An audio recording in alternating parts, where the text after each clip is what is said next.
This is the voice of freedom. We are not one voice. We are many. We are your voice. But we can only be effective if you use your voice. Your voice. This is the voice of freedom. We will not hide from the truth. We will ask the hard questions until we are sure we have the truth. Welcome to the voice of freedom, where your voice will never be silenced. Good afternoon, ladies and gentlemen. So we're live from South Morang. Thank you to the Zait Bar and Lounge who have hosted us today.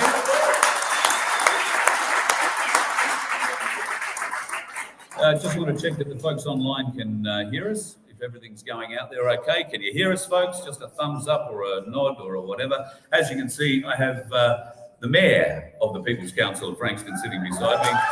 It's great to have him. Thanks, Darren. No worries, Carl. Thank you. So, Darren, we've got, I think the easiest way to describe what's happening at the moment, there is a movement. There is a huge movement, and the people are taking their power back, and they're not waiting for elections or anything else. We've devised a few projects, the People's Trust and the People's Council, and of course the community venue of my place, which I started 12 months ago, which now we have about 6 or 7 around Victoria. Mildura just started up this week, and they've jumped from 16 to 64 members in less than a week, and had a call from a farmer up there today. Lots of wealthy businessmen and farmers up there are really keen to get behind Kylie and Kathy and make my place thrive and get a venue for them, and then potentially start their own People's Council in Mildura as well, because from what I can gather, their council's like a lot of the other ones around this country, and they're run for the elite and not for the people. So, Darren, how have you discovered this with people coming to you? What are the issues they're saying their local council are ignoring, or how is their local council failing them? Local council is a bit like the government. It's just purely overreach, taxing and fining the community out of existence with cameras and parking sensors now in Frankston that they've rolled out. They're not supporting the community whatsoever. There's about 6 or 7 people sleeping rough at the moment down at the boat ramp at Oliver's Hill, which I had called in and seen them this morning. I'm having a meeting with them tonight. I've offered them a venue where they can come and park their car safely and use the shower facilities and toilets at my place in Frankston to get them, because the council are threatening to tow their vehicles and they've got no homes to live in. So that's 7 people. I mean, and I'm not saying that's not an insignificant number. It's great that you can help that, but there must be thousands of people sleeping rough on the streets in Melbourne at the moment. I know in Queensland, on the Sunshine Coast, there are 2,500 people, including kids with families or parents with kids in the back of their cars sleeping rough on the beaches at night, or in their cars along the beaches at night. It's warmer in Queensland, so maybe we have more people, I don't know. But how's that looking in Victoria? Is that an issue? It's a major local issue. It was in the federal election. It was one of the things that I kind of ran on in the Dunkley electorate. And we've in this election campaign for the state seat of Frankston that I'm running for as an independent. We've got, I think my cameraman's got about 76 or 77 empty shops and commercial premises in the streets of Frankston. That's in the CBD.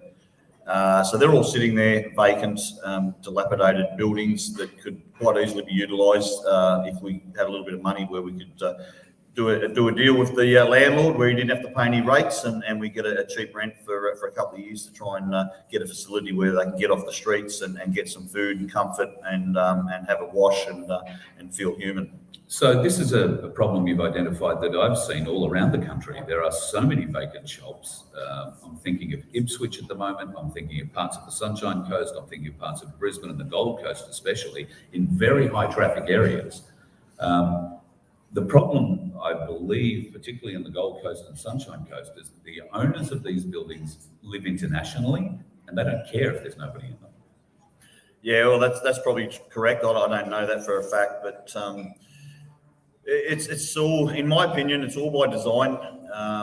The middle class have been ravaged every time we have one of these financial crises like 2008 and the one that they're about to roll out now. It's purely to to rip the heart out of the middle class and small family businesses. And even in the lockdowns in this fake pandemic that we've just been experiencing, all the big businesses got to open and thrive. The bottle shops were open. You could deliver grog, and you could go to all the multinational stores unabated. Yet all your family small businesses got shut down.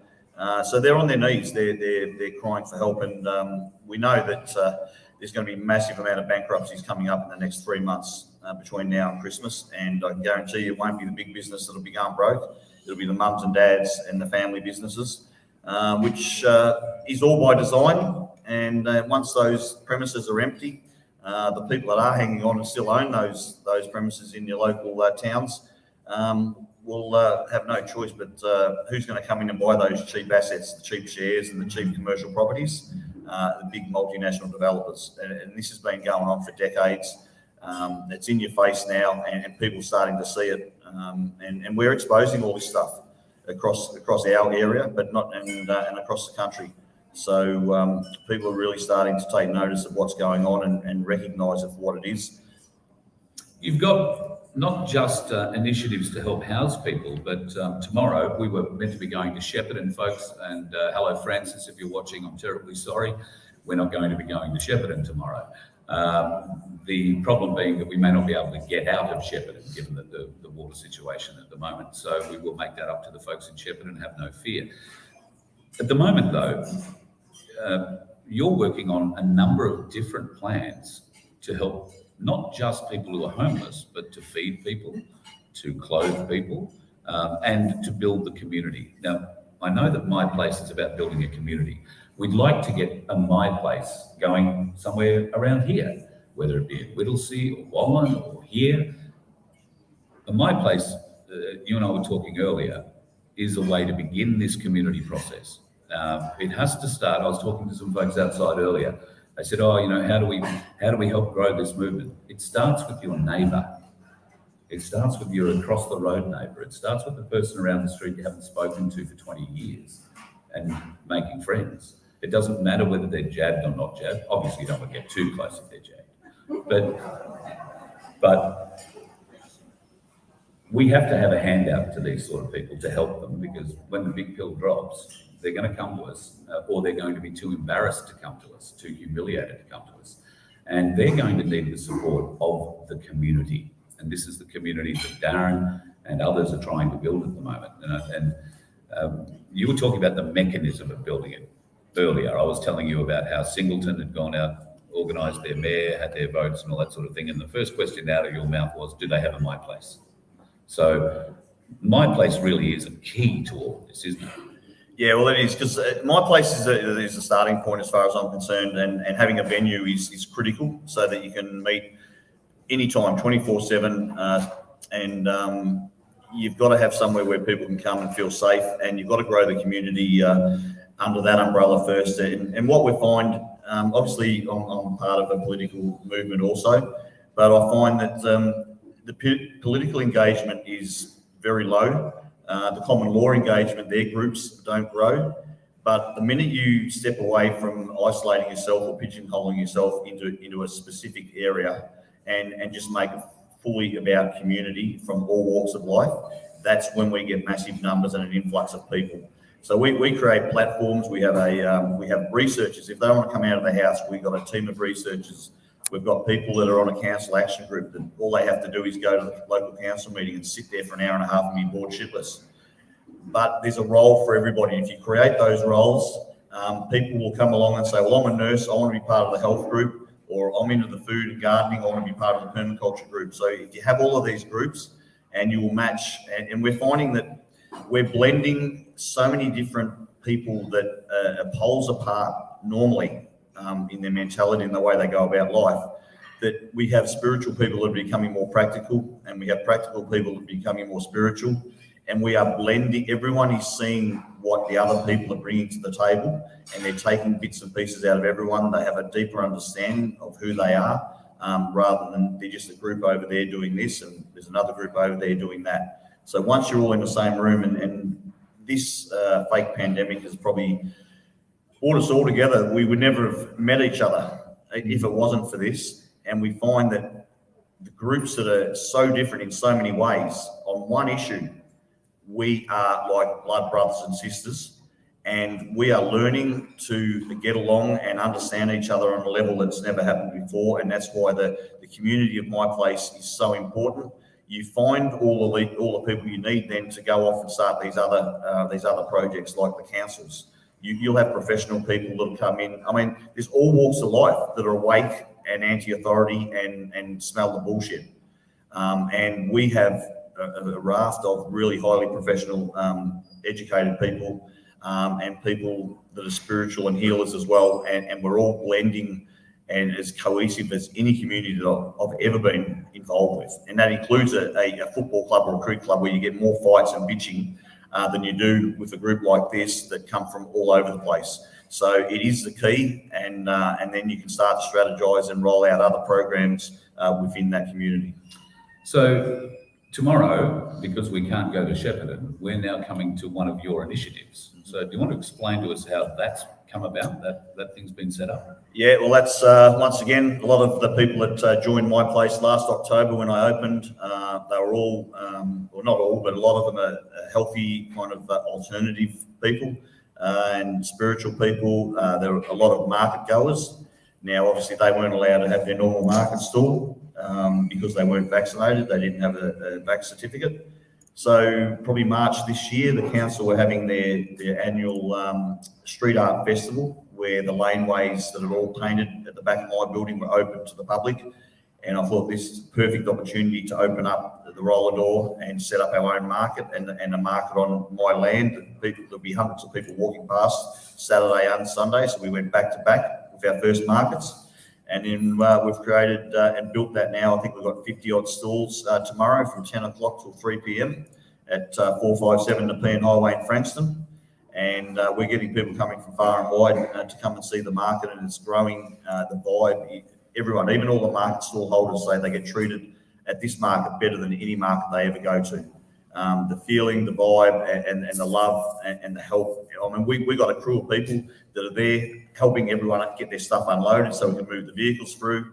We've moved it upstairs now into another room. So we've got Nepean Highway, we've got people out there helping people unload, setting up their marquees, setting up their tables. And then also at the end of the day, we've got volunteers helping everybody pack up, and it just runs like clockwork.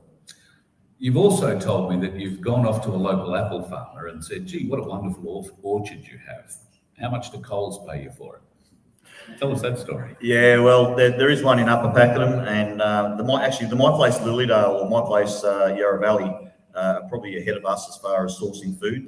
They've got, you can put orders in for potatoes, eggs, honey, apples, and now we've sort of they're jumping over us. We better pick up our game and start to do a little bit more work. So yeah, there's plenty of we're trying to get that gate to plate where we cut out the middleman. So the more effort we can put in, the more we can stop people spending money at Coles and Woolworths, these multinationals that have ruined our farmers for decades, and they pay them a pittance, and people walk off the land or commit suicide because they just can't cope with the bullshit anymore. And it starts, well, I mean, all the people here in the audience, I mean, you don't have to change the world. You've got to change one person and one person's mindset, and that's your own. You have full power where you spend your money, who you defund, right? PayPal, all of a sudden, because PayPal put this ridiculous notion up last week that they're going to fine people start bitching and moan about them. Well, on a whole different level, everybody should be really scrutinising where they're spending their money. Stop shopping online, use cash, all the stuff that we're trying to roll out to make sure we keep people employed and we stop going digital and A1, because that's where we're heading. Once again, the power lies with the people. If we get together and do this en masse, we win. So genetically modified food has come into the sphere of public knowledge recently. There's been some talk about GMO milk, needles, injections being given to herds, cattle herds, infecting not just the milk but the meat as well. What you're suggesting here, a paddock to plate kind of thing, that means you're going to develop a good relationship with the farmer, the breeder. He's not going to do anything that's going to, in theory, hurt you. There are some pressures that they'll have to face. I'm sure farmers have to face pressures from the DPI, but we're aware now of what the Department of Primary Industries is trying to ask the farmers to do. Truth be told, it's probably been happening in other parts of our food chain for quite a long time. We're just starting to be made aware of what they're thinking about doing with cattle and sheep particularly.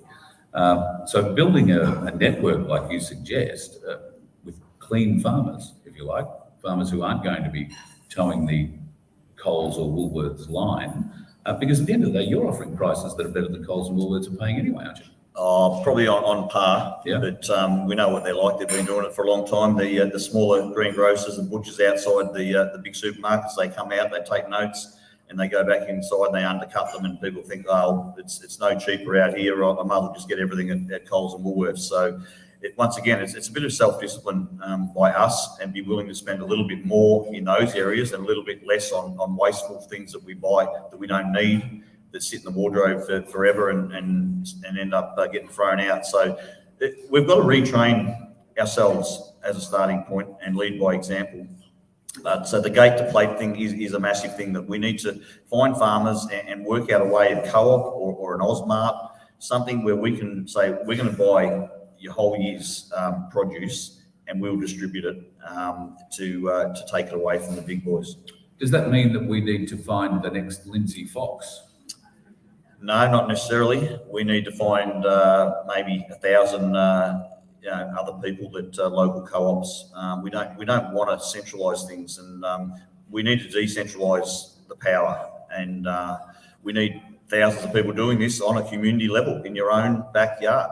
I've been saying for a long time, the time for walking and talking and banging drums is well and truly over. And I stopped doing that 6 or 8 months ago and started on something that's real, something that can be done straight away, and that's retraining the community and bringing them on board and explaining to them why and how we need to move ahead.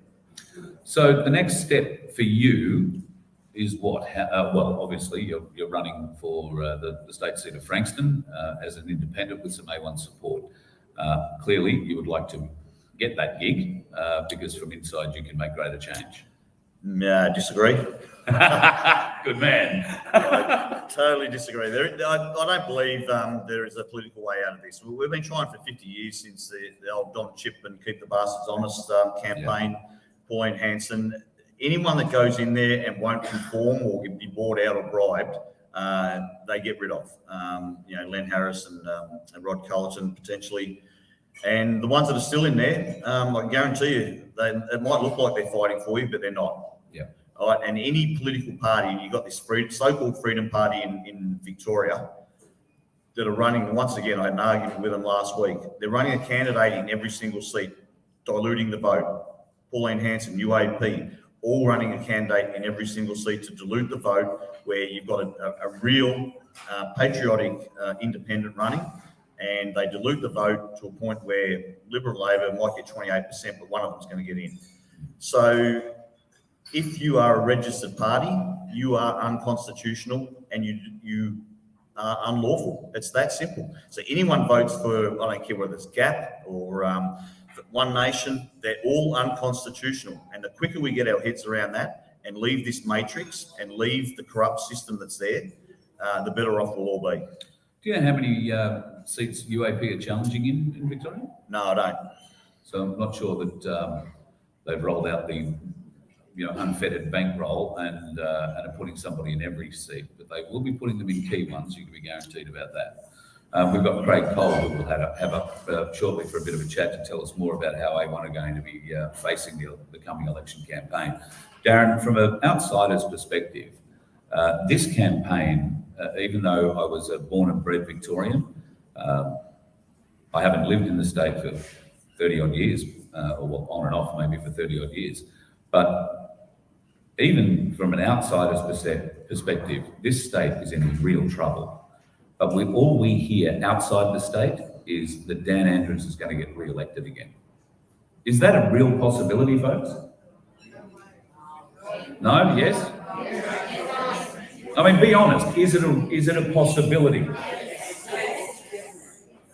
Yeah. So I see a lot of people sadly nodding their heads. So How do you combat dickhead Dan? Once again, it's irrelevant whether he gets elected or not. It really doesn't matter. If the people walk away from the system, there is no system. It collapses. So it doesn't matter whether they're going to be charging cows for farting or burping or anything else, or bringing in bio acts and all the bullshit that they're doing. It's irrelevant. It's only relevant if you feed it and give it relevance in your own mindset. So if we form groups and we walk away and we don't recognise any of this authority en masse, it doesn't matter who gets voted in. The thing's going to collapse, and that's what we need to be doing. So we've got to leave the system, not keep fighting it, because we're banging our heads against a brick wall. So we know that government is struggling at the moment everywhere for money. I don't know how many of you have come across the Sydney Morning Herald article in the last 24 hours or so, confirming that the Reserve Bank of Australia has produced a loss of $37 billion this year. Aware of that? Are you aware that the Royal Australia or the RBA is no longer allowed to print money? Where does government get its money? No, it doesn't get it. No, it doesn't get it from us. Pfizer, Moderna? That too, yeah. But you think your taxes are what goes to government. They don't. Your taxes go straight to the cabal. The government then gets money from the central banking system. And that's how money comes into the government system. It's got nothing to do with your taxes. Nothing at all. So they are double dipping in so many different ways. And the reason that you wind up having high inflation and associated other bits and pieces with the financial system and being rorted with interest and all that is because it's all borrowed money. You know, it's not your money being put back into the roads, it's money they've borrowed or printed from the RBA. Do you know how much a $100 note costs the government? 32 cents. It's what a $100 note costs to make, 32 cents. And then the RBA sells that to the government for a fee, and then the government puts that out into circulation for a profit. That's how it works. So we need to look at our financial systems, and obviously there are some different things being thrown around at the moment in the digital world. Everybody here's probably heard of Bitcoin. I don't talk about Bitcoin much because I simply do not understand it. I've had people close to me who think they know a great deal about it and do know a great deal about it, have made a lot of money out of it, but I don't understand it. So please, if you've got questions about Bitcoin, I am not the bloke. I might know somebody, but I'm not the bloke to talk to about that. I don't trust digital money. That's why at the moment, Darren, I think you've followed suit. The best advice is to get your money out of the banks and into a metal of some kind. Now, how does this help your community?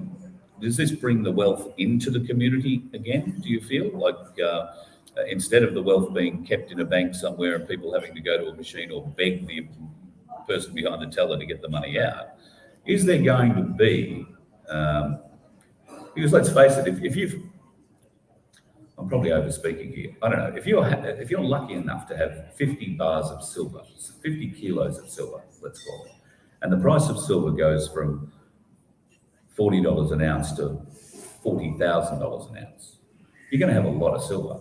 You're going to have a lot of money. People are going to go from very little to a great deal in a real hurry. Inflation could be an issue, but there's a plan for that. So let's assume that the inflation has been capped. We can keep a good rein on that spend. People all of a sudden are going to not be fighting to pay those bills because there will be no bills. Your electricity is already paid before you get the bill. Your phone bill is already paid before you get the bill. They take your money, that money, out of your CQV trust. What they do when they send you that all italicized bill is hitting you again for it. Okay? So it's just a huge rort. They are banging you twice for it. And who here knows about your CQV trust? Yeah? Not a lot though. I advise you folks to do a little bit of investigation into what a CQV trust is and what your straw man is. Because your straw man is how they operate your CQV trust, and they're stealing your money from you. And they're making you pay for it again when they do that.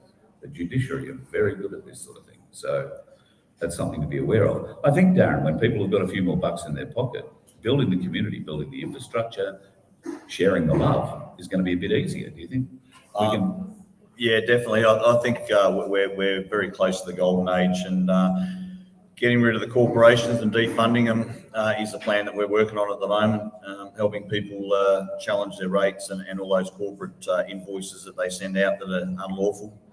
And yeah, look, I've been encouraging people, and I'm no financial advisor, and this isn't financial advice, but anyone that hasn't taken as much money out of the bank as they can and bought some solid precious metals. I'm big on silver because silver's been suppressed with the printing of the fiat currency, like out of sight. It's way more suppressed, and it will go up exponentially more than what gold will. So your 10 grand or 20 grand worth of silver is going to be worth a lot more than your 10 or 20 grand worth of gold in a year or two's time. And we all know the property prices are going the other way. So I've also deleveraged and got rid of a property at this stage, trying to get rid of another one before the crash comes. I don't think I'm going to get there because it's imminent. But yeah, I don't care because it's not about money. I mean, I've got my whole life's work on the line at the moment. It's all at risk. It's not protected or anything. But I really don't care because if we don't win this, everything I've done for my kids' future's irrelevant anyway. If they don't have a free and fair democratic country to be able to thrive and do the things that I've done and create, it's worth nothing. Money's worth nothing if we don't have freedom. Are young people understanding that message? Are young people understand that we're actually fighting for them, do you think? A certain amount do. I think it depends on who your parent is, and that's the same with anything. If your parents are switched on and educate their kids to what's real in life and the real world and don't protect them, and that's the biggest issue parents do. They think they're doing their kids a favour by wrapping up in cotton wool and not telling them just how harsh and puerile that the planet really is. And the kids grow up thinking it's a beautiful world out there, and they leave home and they can't cope, and they turn to drugs or alcohol or worse because they've been sold a lie all their lives. So it's important that we tell our kids the brutal, honest truth from the day they're born, and that's exactly what I've done.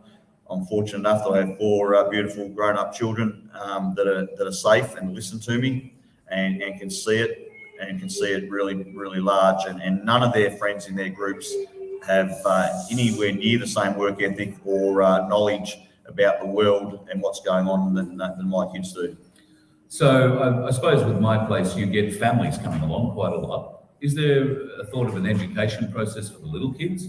Because this is generational. They've done this to us generationally. All right, it's not just your parents or your grandparents, it's their parents and their grandparents and their grandparents before that. This has gone generationally.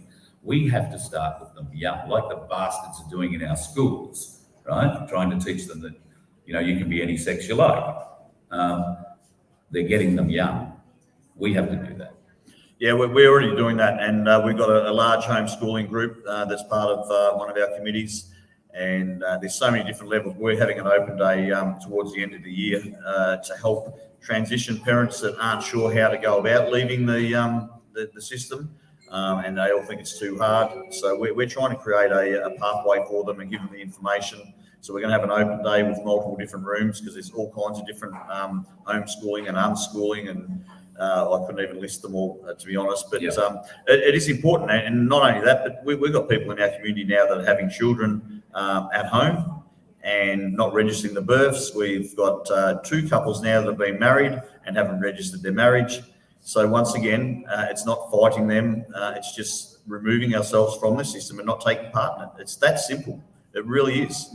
And we do that in numbers, and we support and get behind each other. We don't let anyone drop off the back of the herd, and we get the strong ones get around the weak ones, and we bring them in. And we're encouraging any of us that are going to court anytime soon that courtroom is going to be packed out for every single court case. That's right. The more witnesses in the courtroom to their fraud, the better, and it makes them feel very uncomfortable. So, if you can get along, if you've got a day you can spare and one of the freedom fighters is in court, go along, sit in the gallery, show your support, because not only will it'll support the freedom fighter, but it'll put a big warning shot across the bow of the judiciary, who are waking up to us. They're being challenged now in a variety of different ways over a variety of different sorts of charges. At the moment, I don't think they've gone too much into the criminal sphere, mainly minor infringements and traffic and parking and that sort of stuff. But there are other areas where it has been used to great advantage. In fact, Mike Holt, any of you familiar with Mike Holt? Yeah, Mike Holt, we had a chat with him the other day. He was very proudly telling us that he'd beaten the Victorian judicial system. He'd been charged with reporting under a suppression order. He'd reported from Queensland. The suppression order was tacked on the door of the Victorian court, so he'd never seen it. They charged him about a year after with speaking publicly about a suppressed court case. He told us during his chat with us that he had beaten the Victorian court system, challenged it by telling the judge he didn't have any jurisdiction, yada yada yada yada yada, and he won. I said, "Oh, you won." I said, "Well, how would you like to get on a plane and come down to Victoria with me this week and come and do a few shows?" "Oh no, I'm not going back into Victoria." Because he hasn't won. He's stalemated the system, and they're just waiting for him to come to Victoria to lock him up and have another go. And he knows it. So for those folks who are following that train of thought, that little action that Mike thinks is a win, it's not. It is a win if you never want to go to that state again, right? But rest assured that if you've done that in a state, any state, your name will be highlighted. And the next time they find you going to Queensland for a holiday, if that's the state you committed the offence in, you'll be spending it inside a jail. So the same applies down here. So be careful of the solutions that are on offer in the courts, particularly some of those common law solutions where they say, "Oh, we'll win, you'll get the judge to stand down, and when he walks out, you'll own the ship." It's full of shit. Unless you really know what you're doing, unless you're really well educated and you know exactly what to say, you are going to fall foul of their system again. You will enter contract with them. That's what you need to avoid at all costs. And if you don't know what entering a contract with them is, it is as simple as saying, "Is your name blah?" and you saying, "Yes, Your Honour." It's that simple, and they've got you from there. They don't even need you in the court after that. They can manipulate you any way they like. So there are little things that you need to know if you're going to go and fight a common law battle in a court of law. That's all. Darren, sorry, I got a little bit sidetracked about that. That's all right. We are going to do some common law education around the state in the not too distant future. If you're interested in learning a bit about Magna Carta 1215 and how common law can actually help, get in touch with any of the girls here. Kerry, Isabel was over there before. Isabel's very keen, I think, to get a common law group going down around here. So if you're interested in that sort of thing, please come and join us. The Voice of Freedom Common Law Group is about to kick off online, and Cherie, who helps me out a great deal, will be looking after that along with Fitz. So you'll get a really great education. We don't want you to go to court and fight for anything. We want you to just live as free beings and not be impeded by the people who feel they have some level of control over you. That's the big thing. Stepping up like Darren has done is something maybe somebody here can do in this area. Darren, what's required to start at my place? Well, I've actually got some pamphlets over there that can hand out. So we've got a bit of a dot point blueprint of how to start at my place. First thing is as simple as finding a suburb or a country town and saying, "My place, Mildura." Just started this week. It was 16 members. It's now got 64. And it's got a really good one that rang me last night. So it's not that hard. I'm available today as well to talk to anyone that wants to talk about it.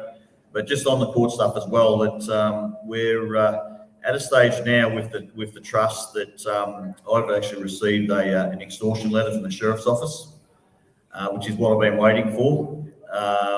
So now that they've sent me that threatening letter that if I don't pay the $2,860 fine, they can instruct Vic Roads to remove my license, cancel my registration, clamp my car, raid my house, my bank account. So now that's criminal. It's extortion every day of the week. So once we get to that point, and I'm looking for people all around Victoria, and I'll be putting a call out for anyone that has a sheriff's letter that's started their payment plan, because once you start the payment plan, that removes the gun that's been held in your head. And now we're getting paperwork ready this week to sue Julie Brown, who penned her name on that letter. and the sheriff's office for extortion. And we'll be looking to get a class action going. Also looking to do a similar thing against the dickhead of the local council, Bruce Gardner, who's an ex-AFP officer, who's fining me or taking me to court for not removing my election material under a Town Planning and Environments Act that we know is unlawful and has no royal assent. So we're going to give him one chance with a letter to withdraw that charge for that reason. If not, he'll be going ahead on my terms and conditions, and I'll be suing him for defamation as well. So we've got to stop just defending now and work out a course of action to actually strike back. Yeah, and we do that as a community. It's hard to be a community if you haven't got a place to gather and have a chat. So my place is key to that. So let's see whether or not we can't get something coming up in the north end of Melbourne. I know there's something in the Yarra Valley already, and you've got a couple of others floating around. Is there one in Werribee? Not yet. There's one almost in Geelong. There's one up in Emerald in the hills, one in Lilydale, which is the Yarra Valley, one in Rowville, Mildura, and they're going to be popping up everywhere. I've been speaking to so many people, and it's only a matter of a couple of weeks before we've probably got a dozen or 20 My Place Facebook pages and community groups started. And I'll be trying to get around and encourage them and help them in any way I can. So because different things are grown in different parts of the country, I can tell you that there is a gentleman in Newcastle at the moment who is trying to organise something very similar on a community scale, but on a very grand scale at that. Now, somewhere down the track, do you envisage that we'll be able to produce swaps, if you like, between states? You get the pineapples from Queensland and we'll get the spuds from Victoria, that sort of thing?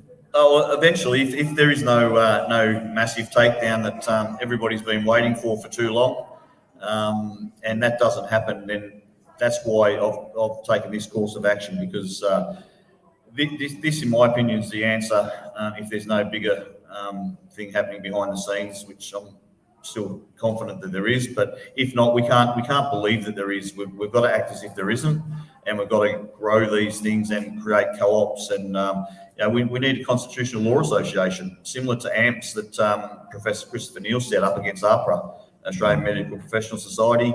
He's got a lot of doctors on board, and it's just a matter of setting up new, same as Bob Hawke did in '86. He set up a parallel government, a corporate government, took us away from our parliament, our constitutional parliament, and we were none the wiser. There's no reason we just don't return the favour and set up our own businesses that don't have to be incorporated, like private members associations, and we move forward growing all of these things that we need in a society, and we go alone. Wonderful. DArren, thanks for coming today. I know it's a bit of a drive up from Frankston, and I really appreciate you coming along today and sharing the My Place and the People's Council ideas. Just on the trust, how's it going? Getting a lot of people sending stuff in? Yeah, we're getting a lot, and it's going to get busy because we've just changed the authority letter now, so that you won't need to use cheques anymore, which is going to be a bit of a bugbear for a lot of people. One, because maybe they don't trust the trust, and they believe we can bank their cheque because it's made out to the People's Trust and run away with their money. Or two, the banks are getting a lot more stringent on handing out counter checks. They're getting onto it as well. So we've changed the wording that now that you're undertaking to pay the invoice, if it's found to be a legitimate invoice, which is the same as an IOU or a promissory note, it means the same thing. It's a lawful currency, basically, having taken an undertaking to pay something, if it's proven to be true and correct. So the paperwork's going to be easier. You won't need checks. You won't have to worry about us running off your money. And so, yeah, I believe, I think we're heading towards $400,000 or $500,000 worth of checks already. Wow. But I think with all the rates notices being produced at the moment and us making it easier, that's just going to get busier and busier. And we're starting to actually look for some donations, because we're going to have to start paying people. We can't use volunteers anymore, so we will be putting a call out soon if people are keen to donate to the trust, so we can actually start to pay some people to process this. It's about half an hour for each letter. That's what it takes. So by the time you undo it, unravel it, scan it, type in all the information, send the letter off to the council. Fines Victoria, we can't email, so we've got to put them in a letter, get a stamp on it, drop it at the post office.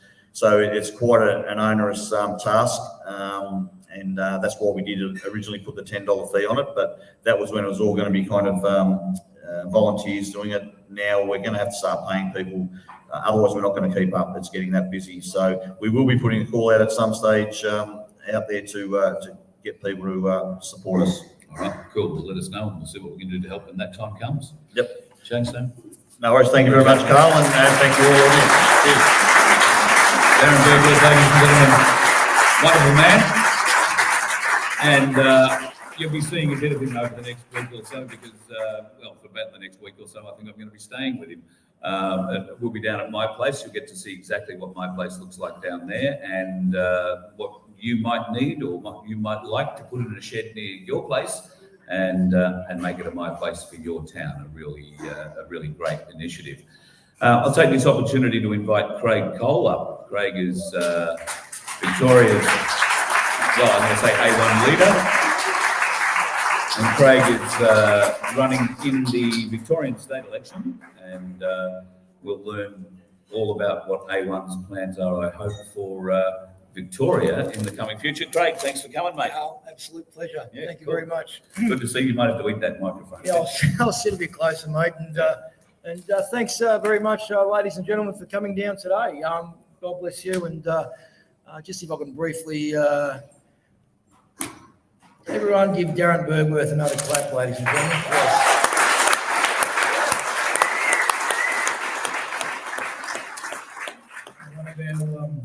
So, Victoria, fun place to live. Great place to wrestle. More fun than a barrel of monkeys, mate. Bloody fantastic. It was a great place to wrestle, and thanks for touching on the memory lane. So that's all right. We go back away. He doesn't remember it, but I met him on one of his first nights he ever went wrestling. Yeah, that was early days. Yeah, early days. Mate, I'd love to smash a few chairs over Daniel Andrews' Scott, but anyway, we'll get there one day. Absolutely. Yeah. That's going to be a big ask. I think you'll be well into hiding if you actually manage to get close enough to pick up a chair. I think if any one of us get in, Darren or myself or whatever, I think good old shoelaces would curl up in the fetal position, along with all the rest of the Labor politician cowards. But we'll get onto that. I will mention those guys before we get off here today. So what's the plan? A1 have had a go at the federal election. Yep. Didn't get anybody in. Yep. Managed to stand 10 people in 10 seats, and great people they were. Yeah, they were. And still are. Not that they died or anything. They are still. Yeah. You were one of those folks. Thank you for the effort that you put in there. What's different this time around? What's different? I don't know if things will be different. It's the same strategy we're using, obviously, running independent candidates with the full policy and support of A1. Mm-hmm. And as Darren touched on before, political parties are actually unconstitutional. Yep. If you have a look at the Constitution, it clearly says you vote for, as an elector, you vote for a representative, not a party. Okay, and it's one of the lies that we've been perpetrated for quite some time and indoctrinated to believe that you vote for a party and the only way you can make any difference is to vote for a party. Well, we're changing mindsets around that. And to change mindsets, as you know, is a long, arduous, frustrating battle. What's the biggest argument you find against that when you're on the streets campaigning, when you're trying to explain that to people? Yeah. What's their reaction? Okay, so I'll answer the first one before and then I'll get onto that. We'll break it up into two parts. Okay. So what our strategy obviously is to, and we're going through the process at the moment, so you should expect all of our the independent candidates with the full policy in support of A1 to be identified, I'd say, later this week. Okay. At worst, early the following week. Okay, so we're currently going through that all the vetting and interviewing process at the moment. And that's a deep process, isn't it? Mate, it is. It is. Do you want to explain why? Well, firstly, you can't be a dual national. Okay, so if you put your hand up to be a dual national, and it goes a bit deeper than that. If you put your hand up to be a candidate, and you're a dual national, excuse me, it's not as easy as that. It's actually if you've got links. Or you have the option to become a dual national. So, give an example. So you might have your parents from, say, the UK, even though you're born here. Okay, there's an option that you are still able to get a dual dual national Dual citizenship. passport, Yep. So you actually contact the British consul and let them know and renounce that you will, not be ever requesting a dual national. So you've got to go down that one. So it's not that easy, okay? And we want to make sure that, they're fully vetted, so there's no surprises either, and we're putting up creditable people. Look, we had 10 fantastic, amazing people at the federal election, and we're hoping, obviously Darren's put his hand up to run again. I'll be putting my hand up to run for the seat of Monbulk. And it's interesting, they call them districts now, Carl. Oh, really? Yeah, just like the Hunger Games. Districts. Yeah. No coincidence there, of course, but districts. They're not called electorates anymore in Victoria. They're called districts. Yeah.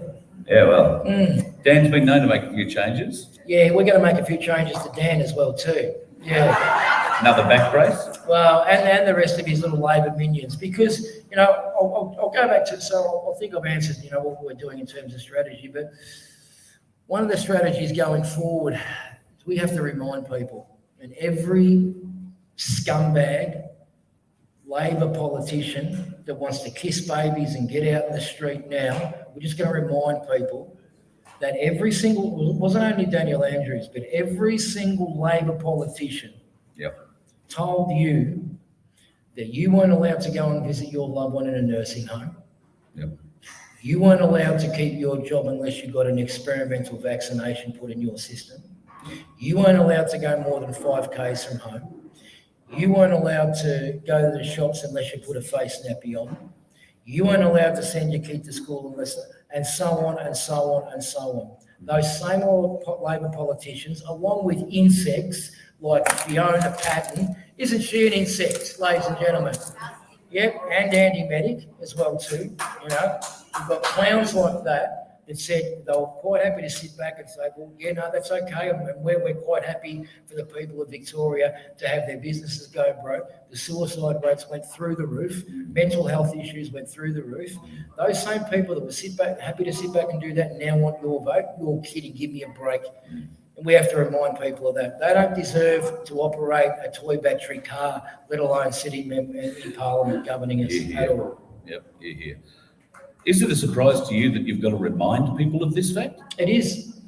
It is. I find it staggering that they need reminding.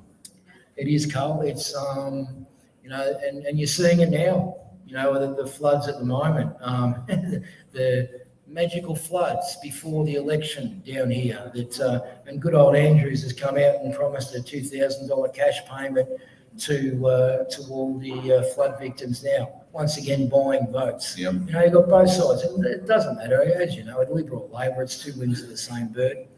They've all Matthew Guy's done out. Oh, we'll give you more money for this. We'll give you buying votes. I mean, it's actually disrespecting people's integrity by thinking they're that low and they're that easily fooled that we can throw some money and they'll just vote for us. Unfortunately, people have been put in a position now where they believe $2,000 is a lot of money. Well, yeah. Well, to me, it is actually. Well, it is to me too. Trust me. I'm going to the moment. But in the big scheme of things, what are we going to do with $2,000? We're going to pay 3 weeks' rent and buy a bit of food. Yeah, no, exactly. You're right. So it's not. I don't mean to be disrespectful about the $2,000. That is a lot of money. Don't get me wrong, but it's not going to save your life. It's not going to move you forward. It's going to let you exist for the next 3 weeks. How do we get past that point? How do we, I think Darren's community programs and My Place and the councils, I think is a great way. But how do you, from a political sense, help people push past that? It's changing mindsets. Yeah. Okay, it's changing mindsets, and one of the disappointing things and one of the challenges is, as I've been saying for 2 years now, and Ricardo's been saying for a long time, we all have to become people we've never been before. Now, what that means is, that sounds great on a bumper sticker and it looks good on a piece of paper and up on a screen. Yep. Okay, but our purpose, method, and our end state, and part of that method is how we're going to go about it. How we're going to go about achieving our end state of Australia being a model sovereign, self-reliant Christian Western democracy that's economically powerful, military intimidating, politically free, culturally vibrant, and socially cohesive. That's where we need to get to.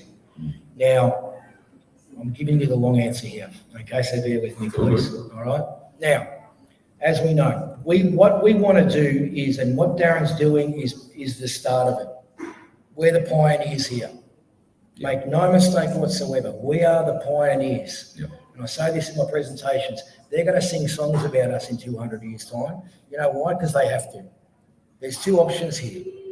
We've got option A. We're going to be known as the generation that saved this country, or we're going to be known as the generation that allowed this country to slip into a one-world totalitarian hellhole. Yep. Now, I know which option we're all choosing. Yep. It's option A, okay? But for that to happen, we all have to become people we've never been before. That means doing things we've never done before. That means having conversations we've never had before. Yeah.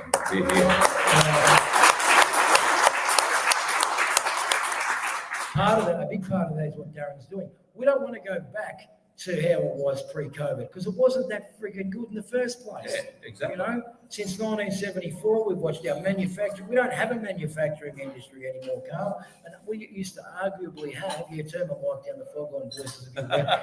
No, it's just the feedback on mine, I think.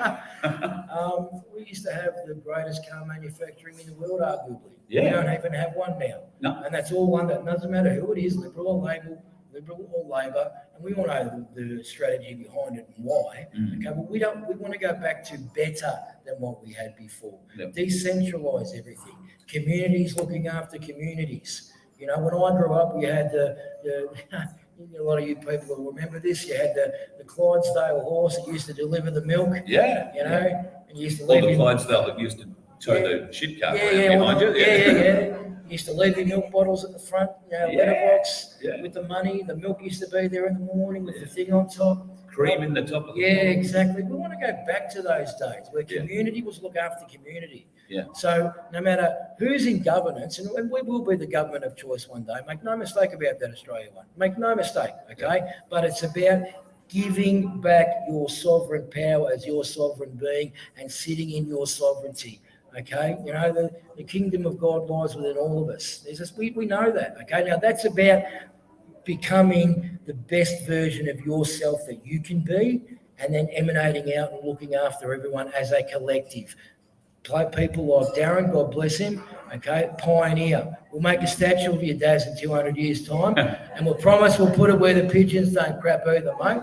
All right? Mate, okay. with that fluoro.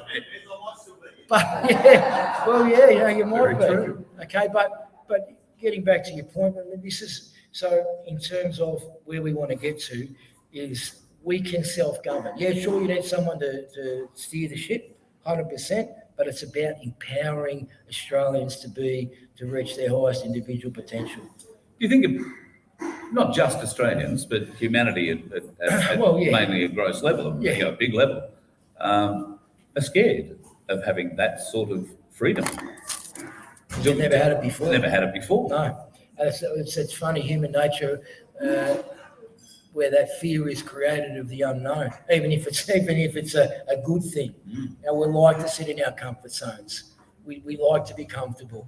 So it's like, oh yeah, well the government's no good. We know they're corrupt, but what can you do? Well, there's a lot you can do. Like from day one, all us awakened people have said, if everybody stands up and says, no, I'm not doing it, they can't do a damn thing. That's right. They cannot do anything. But that fear, we sit in that fear and we sit in that uncomfortableness. But it's part of that pushing through the unknown is where the fear lies. Fear of what? What is the government going to do to you? They're going to lock you down anyway. Exactly. They're going to stop you seeing your sick relatives. Yep. Stop you going and seeing your old folks in old folks' homes. Yep. They were going to do all that to you anyway. Yep. So the fact that not just Victoria, but the entire country meekly went off into the back room and put a mask on is amazing to me. Yeah, we used to be a tough country, didn't we? Yeah, there was a time. Yeah. There was a time, but now we seem to, and I think this comes with the abdication of responsibility, because government have stepped up to say, oh, you don't have to do that, we'll pay you for it. You don't have to do that. We'll look after that. And now it's a lot easier for many people just to say, well, the government will look after that. I think a big part of it as well too, and this is a sad indictment of society across the board, is that unless you're personally affected, you're not going to give a damn and you're not going to get involved. To give you an example, I was having a chat with a tradie last year when the lockdowns were going on, and he was, oh yeah, look, I feel sorry for people, but I'm okay. I'm getting paid. And I just looked at him and I thought, man, that's really sad. You know, so long as I'm okay, Jack. I mean, we never had that mentality as a country, you know, but so long as I'm okay. But now people are going to start to be personally affected really soon, so they can, you know, the good old see no evil, hear no evil, speak no evil. People have got their heads stuck in the sand. Well, they're about to get a real rude awakening, Carl. Now that we've got the 4-bedroom house, we've got the 2 cars, we've got the caravan, the boat and the holiday once or twice a year. Is it just simply selfishness? It is. Yes, it is. Yes, it is. But let's not dance around the issue anymore. Let's not ignore the elephant in the room. Let's just call behaviour out for what it needs to be called out. It is selfish. It is 100% selfish, and it is cowardness. I don't care if I offend people, because I've been doing it for 2.5 years anyway, as long as I keep going. So, you know, I'll call a spade a spade. Yeah, me too. It is selfishness and it is cowardness. I mean, and I'll give you an example. It's like, you know, you get a lot of police say, oh yeah, no, we want to stand with you. Well, bloody stand with us. Yeah. And these people that say, oh, we need to wrap our arms around the police. And, well, I'm sorry. I mean, you had that idiot Shane Patton come out the other week and say, oh, no, he's bruised about what happened. You know? Yeah. He's bruised. I'd love to bruise Shane Patton. I'll tell you that. I wouldn't freaking stop. Okay, he wants to see bruises. I'll show him bruises. I mean, he was okay bruised. He was okay when his goon squad, and that's the public order response. I mean, not one of those imbeciles could pull the fluff off a cappuccino, seriously. But when they're dressed up and suited up, seriously, get me in the ring with any one of them, seriously. Yep. But you had them fire rubber bullets on unarmed people protesting, upholding their constitutional and human right to protest. And you had his goons firing on them. You had officers choking in the street. We've seen the footage, choking in the street, young innocent women going about their business. Pushing old ladies to the ground and pepper spraying them. And he was okay with that. But now all of a sudden he's bruised. Yeah. And you had other members of the police, Victoria Police, standing by and not saying a word and condoning it. I'm sorry, you belong to that organisation as well too. You are just as guilty. I don't give a stuff. If you want to stand with people and you want to raise your voice, it's about time you got off your asses and stood with us. Yep, and stop pussyfooting around and standing with the people. There's no more of this. I don't care. There's no more. There's no love here. You were happy to stand by. You were part of an organisation that fired on innocent people, and you stood there and said nothing. You're just as bad as the people that pulled the trigger. I think that has to be, in my living memory, one of the worst things I've ever seen on Australian soil. That would be right up there as the worst thing I think I've ever seen on Australian soil. Our own police force firing on our own people. Yeah. Has that ever happened before, Carl? Not that I can think of, not that I can recall, unless it was some university demonstration back in the 60s, maybe. Yeah, I think it was the first time on it. I mean, and look, I grew up in Melbourne during the 70s and 80s. Yes, how many of those big union protests? Yeah. You know, they're painters and dockers. Yeah. They were much rougher, tougher men. Tough men. Didn't see them getting shot at. No. Didn't see them getting pushed down. No. Didn't see them getting trampled. No. Don't see any of those union people, because why is that? Oh, that's right. They all fund the Labor government. Yeah. They're all Secker stooges. Yeah. They are.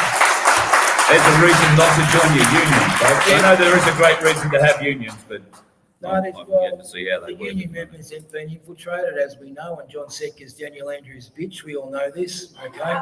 Well, he is. Sue me, John. I've got no money anyway. Yep. And the good old shop stewards, they're Setka's little gerbils. They run around and do what John says. because they haven't got a brain between their heads, and they just intimidate their union to pay their fees. I mean, the only time you see the shop stewards is when it's time for election, and they'll intimidate people to vote, their union members to vote for Labor, Yep. or they're come to collect their union fees. That's the only time you see the shoppies. Why is it that people are intimidated by the incumbent government? Why do they allow themselves to be intimidated by them? It's a good question. I wish I had the answer for that. Is it something to do with the fact that we feel they're giving us something we don't deserve and they might take it away? Because if that's the case, then that's really the wrong mindset to have. We don't give government anything to have them take it away. They take everything and give back what they want us to have. Yeah, well, exactly. I mean, what people, but once again, it goes, the cause of any problem, you go back to the source. Yep. Now, the source is people's mindsets, okay? What we have to start getting, the basic premise of governance is that you elect a representative in an area to be a voice for you, not your master. We tell them what to do, okay? I mean, okay, so that's where we have to start educating people, especially over the next... Let's start with the word representative. Exactly. Who knows what the word representative means? So if you are a political representative, you elect someone to represent you in Parliament, they are representing you. Not them, they are representing you. They are meant to represent your thoughts, the wishes of your community. That's why you elect that person, because you trust them to represent your thoughts, your feelings on the big issues. How many people think the person that represents you at the moment represents your thoughts, feelings, and desires for the country? Show of hands, please, ladies and gentlemen.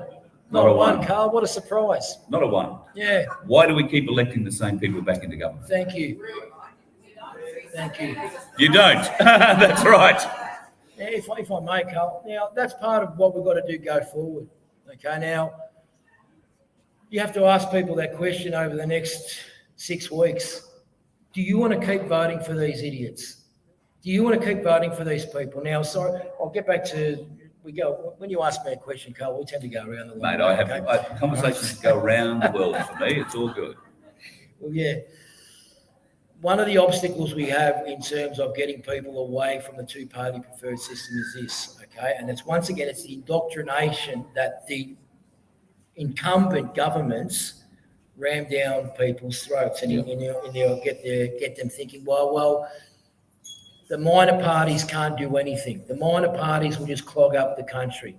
No, okay? Now, stay with me on this. When people say to you, well, the minor parties can't do anything, no, that's a lie, and that's a misconception. How's this for a scenario? Okay, now bear with me. At this state election, all right, now Australia, we can't, as independents, we can't hold the balance of power, all right? However, how about this? Darren Bergwerf, local member for Frankston. Craig Cole, local member for Monbulk. We've got James Laurie up in Bendigo, East Bendigo, local member for East Bendigo, so on and so on. We get 3 or 4 people elected into their grubby system, because sometimes to win the war, you've got to defeat the citadel, you've got to get in. Exactly, okay? Yep. All right, so we'll jump in the trenches and start taking heads. Don't worry about that, okay? Now, can you imagine we get into Parliament, every bill that is, first of all, our maiden speech. You can imagine what Darren's maiden speech is. Oh, yes. Okay? All right? Yeah, I'd pay money to see that. Darren's saying, what did he say? Why are people clapping? Don't worry about it. We'll tune it in later. It's all good. You can sell tickets to what my maiden speech will be like, mate. Yeah. Okay? Will there be a chair in one hand and will you be swinging? Oh, no, it'll be, they'll Animated. Animated's a very good way of putting it, Carl. But you get us in, we give our maiden speeches, okay? Then when it comes to voting on things, we don't vote. And we get galvanised support of other miners and we don't vote. Then we get someone put from the fake news media prostitutes, okay, who are complicit in this, and they will hang as well too. Believe me, they will suffer the consequences of them driving the fear that they've driven in the community, and quite happy to drive the misinformation that they've driven for the last 2.5 years. But just imagine, Mr. Cole, why aren't you voting on anything in Parliament? Well, we're quite happy to vote. Once the government once they address the pedophile suppression order that's at a federal level, once they repeal the state of emergency, once they repeal the Agricultural Amendment Act, okay, that allows authorised officers, like who they are, we've got no idea, with no warrants to go onto your property, the farmer's property, and shoot their livestock and just completely destroy their grains under the assumption, no proof, under the assumption that there might be a foot and mouth or something. Yeah, exactly. Okay, we want all that repealed. When that's repealed, we'll vote. Okay, so will it bring the state to a halt? Maybe, but it'll get a whole bunch of excuses of expression. I won't use the terminology sheep, but a whole bunch of people that are asleep getting to stick their heads up and start taking notice. Okay, so when you say that the miners won't make any difference, that's wrong. I've just given you an example there how we can make one hell of a difference from day one. Okay. Well, here's hoping it happens. Because like you say, you don't need all 10, 20 or 30 people in there. You need 2 or 3. Yep. Because that's going to make the difference. I'll tell you what, we walk into the doors of Parliament House, myself, DArren, and a few others. It'll be like one of those Wild West movies, mate, where the posse rides into town and all the cowards will flee into their buildings and hide under their desks, mate, I guarantee you. I might have to volunteer as your media manager. Mate, we'll GoPro it. It'll be fantastic. Yeah, absolutely. You touched on the pedophile suppression order. There's only so much we can say about it on my channels because YouTube are going to take us down. Now, how wrong? Sorry, Carl. How wrong is that? Yeah, that's the issue I was going to bring up. Actually, yeah. Sorry, this is a free medium. It's supposed to be YouTube.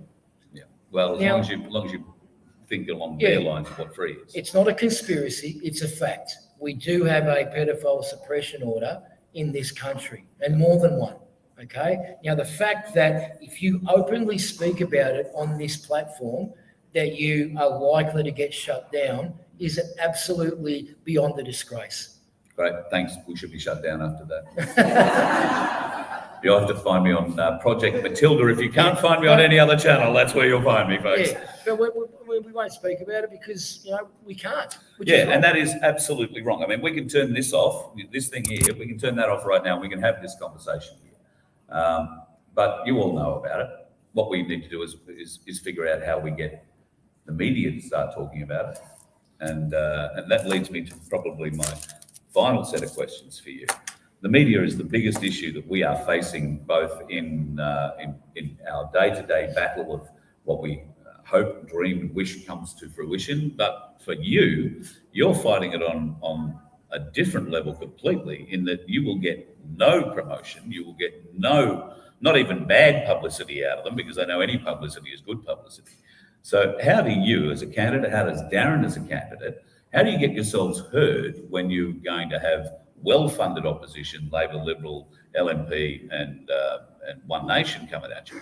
How are you going to get heard in this space? All right, thank you. And you just set that up beautifully for this. Come home, Carl. You're a professional, mate. That's right. All right. Now, just the UAP sometimes.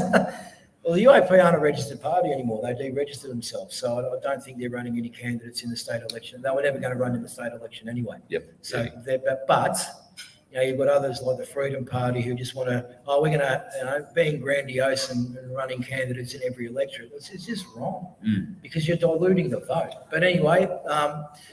How do we do it? All right.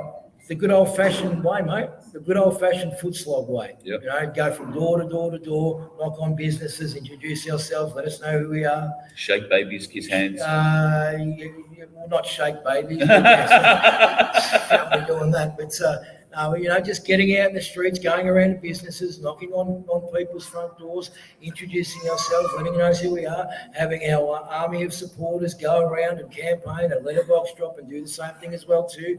Have meet and greet nights, meet the candidates the good old-fashioned way. Okay, have heaps of those leading into the election. The good old-fashioned way, and that's the only way we can do it. And this is why, for a long time, out since day one, the message has been build the army, build the army, build the army, because it is needed. An army of people is needed now for what we need to do for the next 6 weeks, but not only for the next 6 weeks, to get out and build community groups, to keep spreading the message, to keep getting involved. And if I just may finish up with one last thing. With all due respect and love, ladies and gentlemen, I know every one of you guys are here are invested, okay? But I cannot reiterate enough that it is time that each and every, and I know a lot of you guys are already doing it, but it is time that each and every single person in this room and your friends and your loved ones, we all need to become people we've never been before, all of us. And that means doing things that we've never done before and having conversations that we've never had before. It is time. Talk is over. Every single one to win this war is going to require that. And we can do it. Yeah, sure, the odds are against us, but geez, I love the story of David and Goliath. Okay? Us Aussies, we're at our best when we're the underdogs. We are. Okay?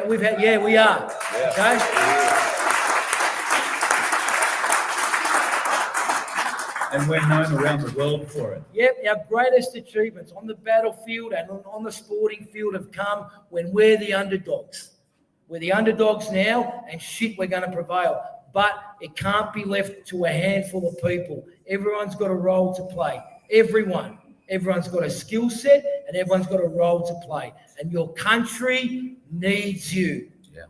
Okay? Thanks very much. Thanks, Craig.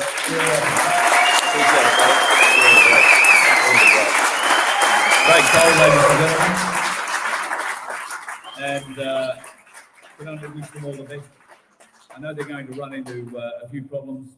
There's plenty of people in the state who want to vote A1 or vote an A1 independent and support them coming up in this election. The problem is you may not have someone in your electorate to vote for, district these days. So you may not have someone in your district. Well, that's because none of you stood up to stand in your district, right?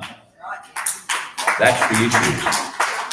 So I heard so many complaints from people after the federal election. Oh, there was no one we could vote for in our electorate. Well, that's because nobody stood up. If you wanted to vote for them and nobody stood up, why didn't you stand up? We have to think, and this is going to what Craig says, you have to think differently. We have to work differently. These bastards have been screwing us over for millennia, and we've only just started to wake up to the fact that this is what's happening. We have to work smarter, not harder. And we have to work together as a community. I don't know if you saw the little talk I gave in Singleton when Ricardo came a couple of weeks ago. I talked about the weapon. We are the weapon, people. Individually, we are little grains of rice. Little, small weapons. If you like guns, think of a Derringer. All right? Dangerous at close range, but pretty useless if you go into war. All right? But when you band everybody together carrying a Derringer, you've got a very large weapon. A weapon that no government can overpower. A weapon that no government can beat. We are the weapon. Don't go and protest, begging for your rights back. Reassemble the weapon.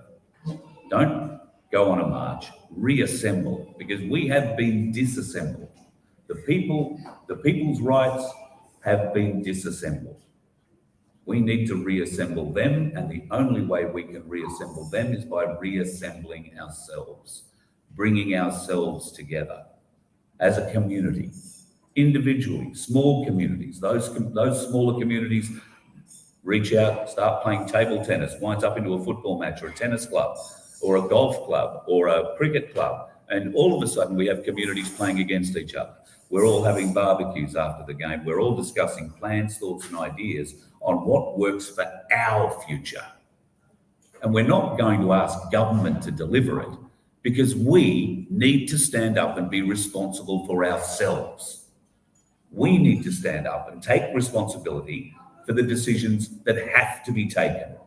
Now, I know not everyone can stand up. Not everyone wants to go to war. Not everybody wants to fight a fight. Not everybody likes to stand in front of one of these things and talk. They find that intimidating. That's the easiest thing in the world for me, right? The intimidating thing for me is that I can't talk about the pedophiles, is that I can't give you the names of those 28 people when I know them. The intimidation comes from government. We have to fight back. But as single people, that isn't going to work. We need to come together in communities like DArren Bergwerf is building and others around Australia now. And from those communities we grow. We band together. We've got a strong relationship. And you know, people move in and out of communities all the time. So if you've been part of this community and you go to a town that doesn't have one, don't say, oh shit, my town doesn't have one. Build one. Because nobody else is going to. You know what to do, go and build it. That's what this is about. Word of mouth, person by person. I wish there was a way we could snap a finger and make it all right today. I wish those of us that are, you know, and I'm not, when I say us, I'm not including me, I mean those people who are actually in this war and fighting it on a much deeper level than I am, or ever would be able to do. I wish that could just end now for all of us. The suffering has gone on enough. Well, we think it has. Maybe it hasn't, because not enough people have woken up and not enough people are standing up. So the suffering continues until you people stand up. You're the only people who can stop this. The government isn't going to stop it. I can stand here, sit here, talk to these people online, talk to you online in your lounge room every day until I'm blue in the face.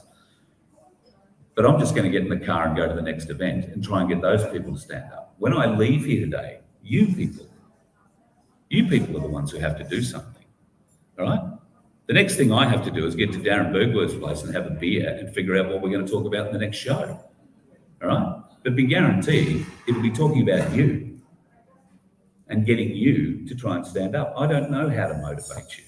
I don't know what I have to say to make that happen. But there are plenty of us out here saying enough that should give you at least an inclination. Oh, maybe I could stand up. Maybe I could be the mayor of the People's Council. Maybe I could, you know, put a bit of tin up on the shed out the back there and the guys could use that as a my place. You know, we put a little road in there, put a barbecue, put a television. You know, that's all it takes. Something to build on, but we need somewhere to start. And it's no good starting with me because my place is going to be on the road. My place is going to become your place. I want to come to my place, all right? I'll go around the country creating them. You're the ones who have to run them. You're the ones that have to promote them. You're the ones that have to attend them. You're the ones that have to care for them. Do you want to? Are you capable? Will you stand up?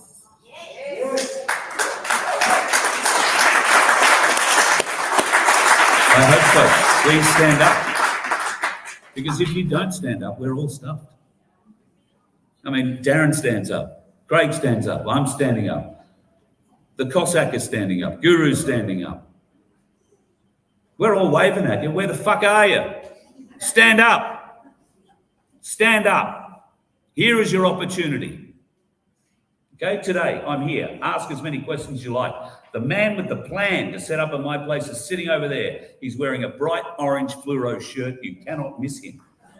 If you have a question, bring beer. He likes that and he'll answer. But be prepared.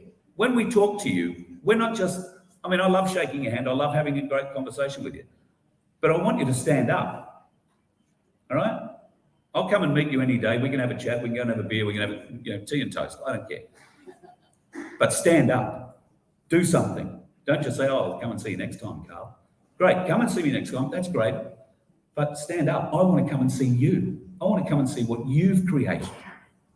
Okay? I want to see what you've created for us, the people. Because us We are the ultimate solution. Okay? We are the solution.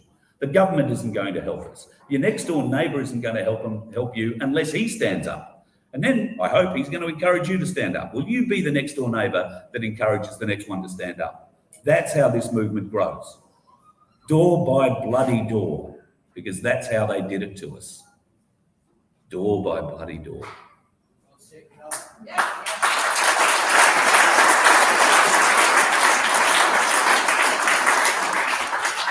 Thank you, folks. I think I'll shut up now. I don't think I've got anything left to say. I do get emotional about this. I have, for a variety of different reasons. There is a lot going on in my life you don't know about. This isn't, we've all got shit going on in our lives. That's just our lives. Let's just make it better shit, right? I'm standing up. I'm trying to make it better. I need you to do that too. I need you to join me. Join me with the voice of freedom. That's what it's about. It's your voice. I'm the only one out here shouting at the moment. I need your help. DArren needs your help. Craig needs your help. Simeon needs your help. Guru needs your help. No, he doesn't. He's a legend. But we need your help because otherwise we're just players putting on a show for you. If I wanted to be a bloody actor, I'd be acting, right? This is my real life, folks. I'm showing you my real life and I hope you will show me yours. Stand up. Stand up. That's all I can say. We need it everywhere.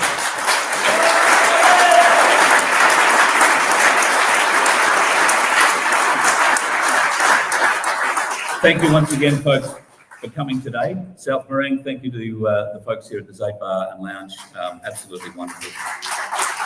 Great venue, and really appreciate everybody who's come on. Got a couple hundred people here today, maybe, who've come along to show their support for the Voice of Freedom, to help out with Craig, to help out with DArren.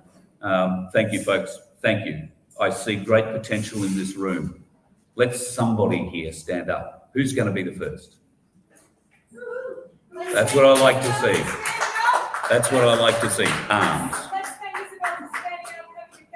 Oh, yeah. Isabel. Isabel, for those folks watching online,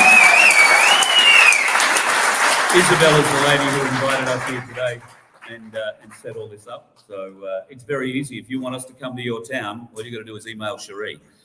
Cherie at vofhq.com. We will put you on the list. We will come to you. It's just a matter of finding the fuel to get there. Happy to go anywhere in the country and talk. But the responsibility is yours. I'll come and talk.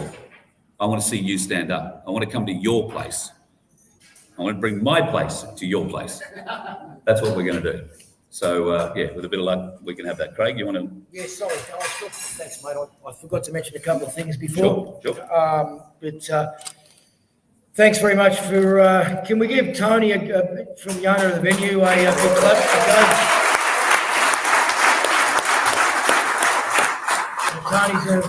Tony's a great supporter. He doesn't charge anything for the venue at all, and I've run presentations here and he doesn't charge a cent. So God bless you, Tony. Thank you, Tony. Absolute bloody legend.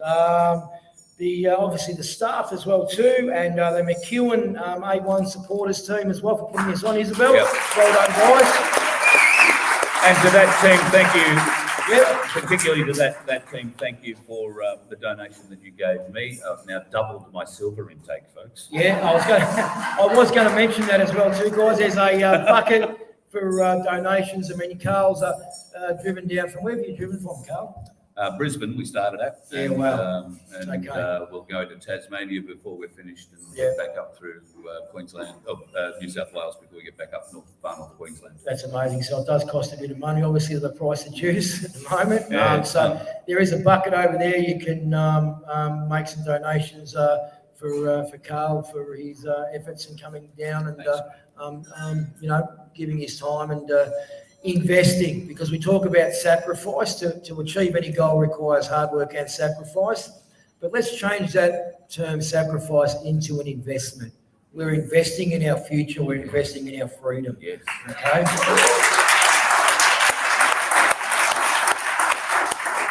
And there's also a food preservation. Put your name down for some food to obviously work with other communities and for some food preservation. And Carl. Yes, mate. There's also to sign up for the a petition to Zait Bar VIP Lounge. A petition. It's been a long day, mate. To sign up, put your name down for a petition to release the pedophile suppression order. Okay, and some Well done. That petition's over there, folks. Some bloke's supposed to do a walk to Canberra on that as well too. It's been well overdue. So I did the walk. Yeah, I did the walk from Williamstown to Torquay. Oh, that's a good stagger. Yeah. That was 22 hours straight to raise awareness for that. Did that Good Friday last year. Wonderful. The gentleman clapping there, Big Kev Vitaly, sat in the car behind me for 22 hours straight, not a wink of sleep. Well, did he get any sleep, Bell? Or he did? I drove for an hour. You drove for an hour. Well, he slept for an hour. So yeah. So the idea is to walk from Melbourne to Canberra over about 2 weeks. So, Wow, mate. I'll come and do about 17 feet with you. That's fantastic, mate. You just provide the foot massage every night for me, Carl. That'd be good. Isabel's your person. No, that's okay. Isabel's the reflexologist in the family over here. Fantastic. Look after that. And guys, just to finish off, how about a big round of applause for Carl and Laura?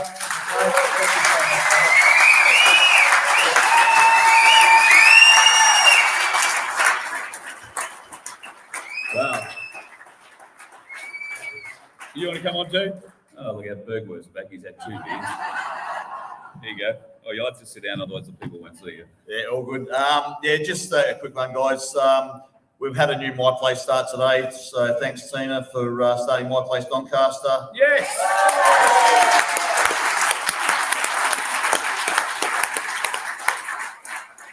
I've already joined. It's already on My Place Frankston, so people are aware of it. And thank you to everybody today. You've been a great audience. I have got some stuff here. If you want to be part of the very first People's Council, we are an ideology at the minute. We're not bin collectors or road fixers. This is a movement. It's a statement. We stand under the red ensign flag as free living men and women under the 1901 Constitution. So anyone can be a member. The first 1,000 members, $10 for a lifetime membership. It's purely a nominal fee because paid up members hold a lot more weight than a subscription. And I also have some flyers there on some dot points on the blueprint for how to start a My Place. We're working on a full brief on the My Place model, which we're going to get out to people as well. So it's just sitting on the bar table here in the middle of the room. I'll be over there so you can come and see me. And once again, thanks very much. And we've got to keep building community, no matter what happens in this election or what happens in the next few weeks. We've still got to be there to pick up the pieces. That's not going to be solved by anyone apart from us, we the people. Yep. So it's important, no matter what happens, that these communities start bonding and working together cohesively to help the people that are about to get hit with the sledgehammer. Yeah. Thank you. Oh, sorry, yeah. Thank you, Craig. You're a legend.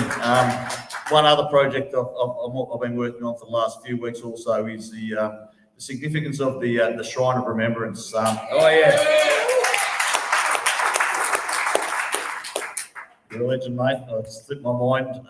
This is massive. Oh, thank you, Grace. This is massive, and that building, the significance of that building, our foundation stone, our freedom was given to us, and that foundation stone was laid 88 years ago. It's the 88th anniversary, 11/11/22. For all you numbers, spiritual people, they're pretty powerful numbers from what I'm told. My mission is to get 1 million people to that building. At daybreak, hopefully. We want to be there early. We're going to spill over onto St Kilda Road in the King's Domain, and we need to recognise and stand in our jurisdiction under the red ensign flag, the one that we fought the First and Second World War under, and that's a starting point on our transition back to potentially the Magna Carta and judged by a jury of 12, which I know is...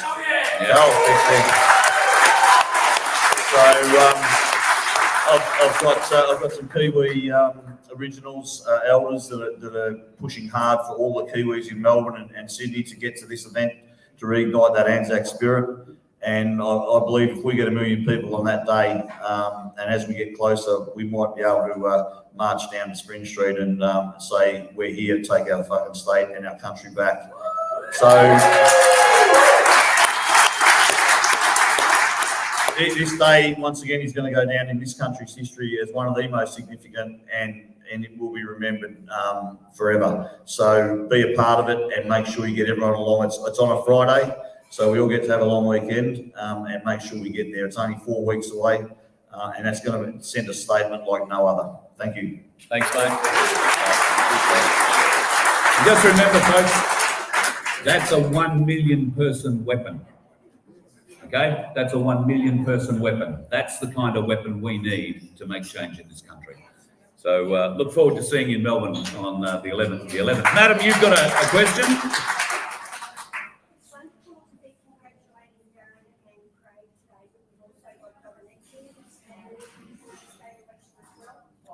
Oh, great. Dominic, didn't know you were there. Dominic standing too.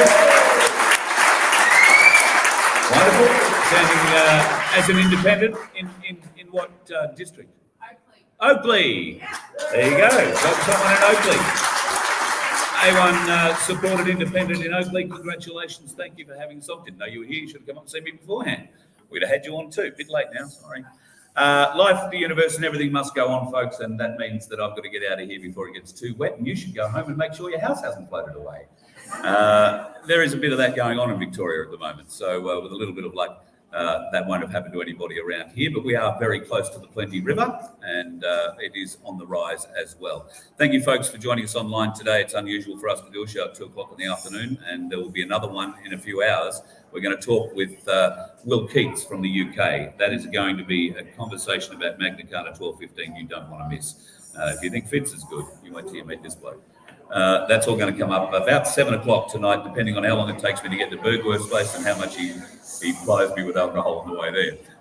My daughter will be driving. Let's just point that out. Thanks, folks. Thanks for coming. Thank you so much for your support. You let one ant stand up to us, then they all might stand up. Those puny little ants outnumber us 100 to 1. And if they ever figure that out, there goes our way of life. It's not about food. It's about keeping those ants in line. That's why we're going back. Does anybody else want to stay? Let's rock!